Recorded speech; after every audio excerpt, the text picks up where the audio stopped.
I stayed quiet for a moment, watching my husband, Adrian, fidget with his fork.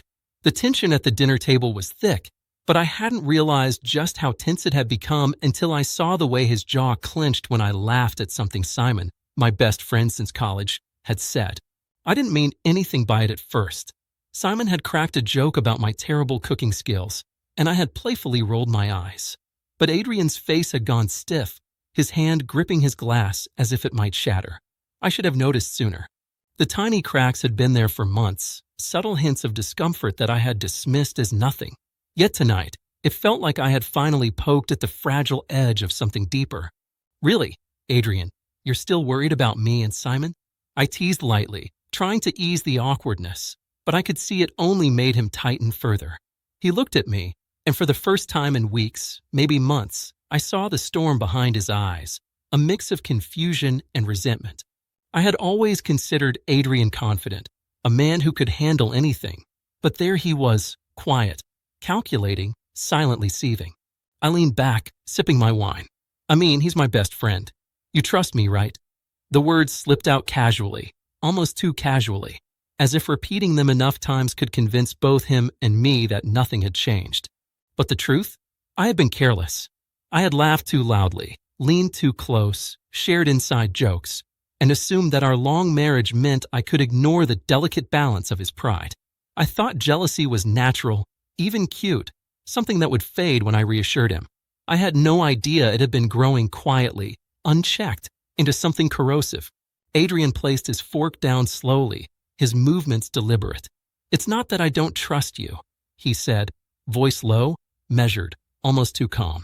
"It's just seeing you laugh with him like that. It feels like I don't exist sometimes." The words hit harder than I expected, sharper than any argument or quarrel we had ever had.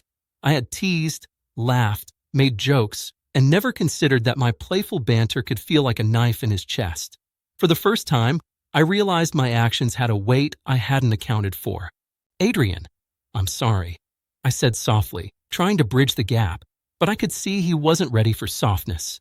His eyes were fixed on the table, refusing to meet mine, and there was a tension in the room that no apology could dissolve instantly. He wasn't angry in the dramatic, shouting way that people in movies get angry. No, this was quieter, colder, a slow-burning realization of hurt and neglect. And the thing is, I had caused it without even noticing. Simon, oblivious to the undercurrent, continued joking, and I laughed along, but my laughter faltered as I watched Adrian. He had always been proud of how steady he was, how rational, how composed. And yet, here he was, quietly collapsing under a weight I hadn't respected. That was the moment I understood. The joke wasn't funny. My careless teasing wasn't harmless. And all the times I had brushed off as small hints, comments about needing more attention, subtle criticisms, quiet observations, I had been blind. After dinner, we moved to the living room.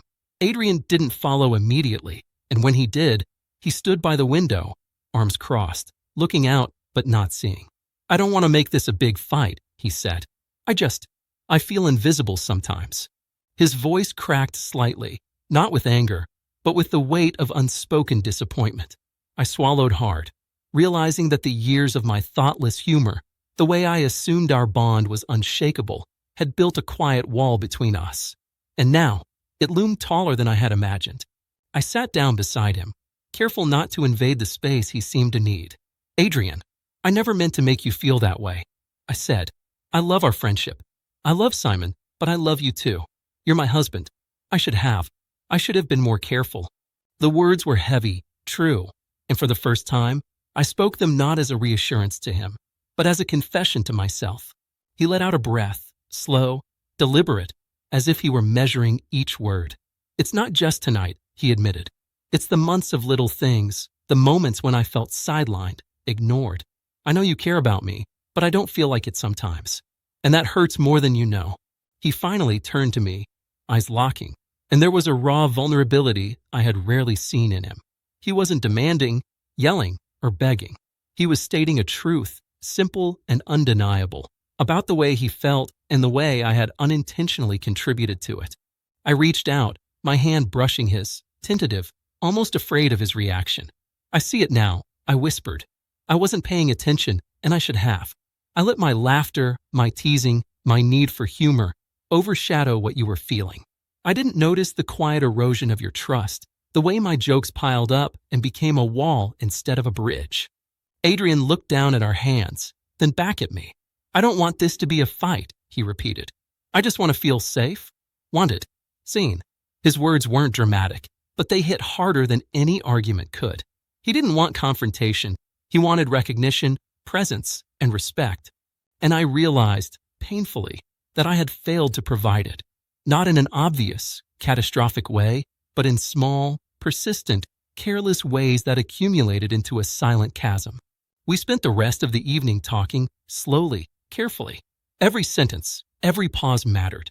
There was no screaming, no dramatic storms or cinematic confrontations, just two people trying to navigate the aftermath of neglect, misunderstanding, and unacknowledged emotions. Each confession was small, almost mundane, but they carried the weight of months of quiet tension. As the night deepened, I realized something important. Relationships aren't only about love, laughter, and shared jokes. They are about attention, awareness, and the willingness to notice the cracks before they become canyons. And sometimes, even when you love someone deeply, your neglect, your carelessness, your inability to recognize their silent suffering can bring the strongest person to the edge. Adrian finally smiled faintly, not the easy, laughing smile of months ago, but a tentative one, fragile yet promising. "Thank you," he said simply, "for seeing me, for listening. That's all I wanted." I nodded, squeezing his hand lightly, feeling the tension slowly dissolve. I knew this wasn't a resolution in the grand, sweeping sense. There would be moments ahead, mistakes, misunderstandings, lapses in judgment. But for tonight, the bridge was rebuilt, not through grand gestures or dramatic confrontations, but through acknowledgement, presence, and the quiet courage to face the truths we had both been avoiding. As I looked at Adrian, I understood finally that love isn't just about laughter at shared jokes or harmless teasing.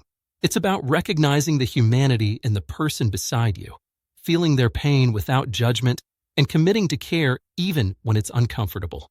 That night, we didn't have fireworks, we didn't have a perfect ending, but we had each other's attention, and sometimes that is everything.